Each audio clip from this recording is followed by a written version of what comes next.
हिसाब किताब जिंदगी का। एक गांव में एक साहूकार रहता था। साहूकार बहुत ही दयालु था, धर्म कर्म में यकीन करता था। उनके पास जो भी व्यक्ति उधार मांगने आता, वह उसे मना नहीं करता।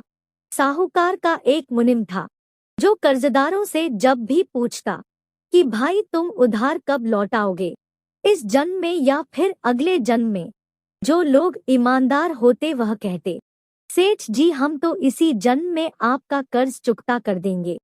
और कुछ लोग जो ज्यादा चालाक और बेईमान होते वह कहते, सेठ जी हम आपका कर्ज अगले जन्म में उतारेंगे। और अपने चालाकी पर वह मन ही मन खुश होते कि क्या मूर्ख सेठ है, अगले जन्म में उधार वापसी की उम्मीद लगाए बैठा है।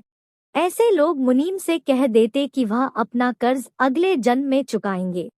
और मुनीम भी कभी किसी से कुछ पूछता नहीं था, जो जैसा कह देता मुनीम वैसा ही बही खाते में लिख देता। एक दिन एक चोर साहूकार के पास उधार मांगने पहुंचा। उसे भी मालूम था कि साहूकार अगले जन्म तक के लिए रकम उधार दे देता है। हालांकि उसका मकसद उधार लेने से अधिक साहूकार की तिजोरी को देखना था। चोर ने साहूकार से कुछ रकम उधार मांगे। साहूकार ने मुनीम को बुलाकर उधार देने को कहा। मुनीम ने चोर से पूछा, भाई इस जन्म में लौटाओगे या अगले जन्म में? चोर ने कहा, मुनीम जी मैं यह रकम अगले जन्म में लौटाऊंगा। मुनीम ने तिजोरी खोलकर उसे पैसे दे दिए। चोर ने तिजोरी देख ली और तय कर लिया कि इस मूर्ख साहूकार की तिजोरी आज रात में ही चुरा लूंगा। वह चोर रात में ही साहूकार के घर पहुंच गया और वहीं भैंसों के तबेले में छिपकर साहूकार के सोने का इंतजार करने लगा। अचानक चोर ने सुना कि भैंसें आपस में बातें कर रही है और वह चोर भैंसों की भाषा ठीक से समझ पा रहा है। एक भैंस ने दूसरी से पूछा, तुम तो आज ही आई हो ना बहन? उस भैंस ने जवाब दिया, हाँ आज ही साहूकार के तबेले में आई हूँ। साहूकार जी के पिछले जन्म का कर्ज उतारना है।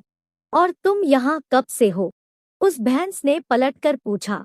तो पहले वाली भैंस ने बताया, मुझे तो 3 साल हो गए हैं।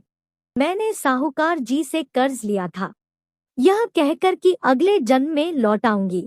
साहूकार से उधार लेने के बाद जब मेरी मृत्यु हो गई तो मैं भैंस बन गई और साहूकार के तबेले में चली आई। अब दूध देकर अपना कर्ज उतार रही हूँ। जब तक कर्ज की रकम पूरी नहीं हो जाती तब तक यही रहना होगा।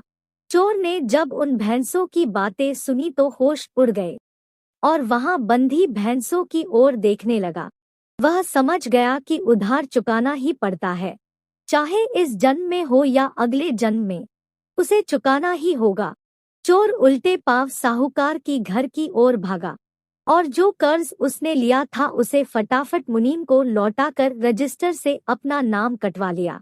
हम सब इस दुनिया में इसलिए आते हैं क्योंकि हमें किसी का लेना होता है तो किसी का देना होता है।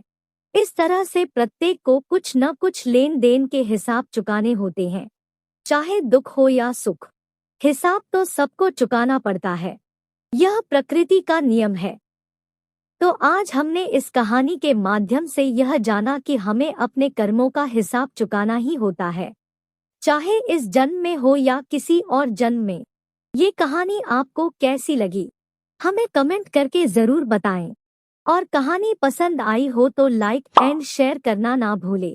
चैनल पर नए हो तो चैनल को सब्सक्राइब जरूर कीजिए। कहानी सुनने के लिए आपका बहुत बहुत धन्यवाद।